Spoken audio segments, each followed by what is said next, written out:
மாந்தர் அனைவரும் நம் கடவுள் அருளிய விடுதலையை கண்டனர். ஜனவரி 4ஆம் தேதி சனிக்கிழமை. கிறிஸ்து பிறப்பு காலம். புனித எலிசபெத் ஆன்செட்டன் நினைவு. மறையுரை சிந்தனை. இன்றைய நற்செய்தியில் இதோ கடவுளின் ஆட்டுக்குட்டி என்று திருமுழுக்கு யோவானால் இறைமகன் இயேசு சுட்டிக்காட்டப்படுகின்றார்.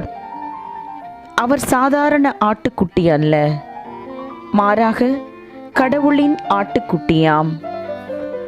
இவர் மனிதர்களின் பாவம் போக்க இரத்தம் சிந்தி தன்னையே பலியாக்கும் ஒப்பற்ற ஆட்டுக்குட்டி. இதன் வழியாக திருமுழுக்கு யோவான் கடவுளின் ஆட்டுக்குட்டியை அடையாளம் காட்டும் தனது நோக்கத்தை நிறைவு செய்கின்றார். மேலும் இங்கே இயேசு தனது பொது வாழ்வு பணியை கூட்டுப்பணியாக மேற்கொள்வதற்கு தேவையான முதல் சீடர்களை அழைத்து பேதுருவின் முக்கியத்துவத்தை அறிமுகம் செய்து வைக்கின்றார். ஆகவே நாமும் நம்மை இயேசு அழைத்ததின் நோக்கத்தை அறிந்து பொது நலப்பணிக்காக நம்மையே வாழ்வாக்கும் வரம் வேண்டுவோம்.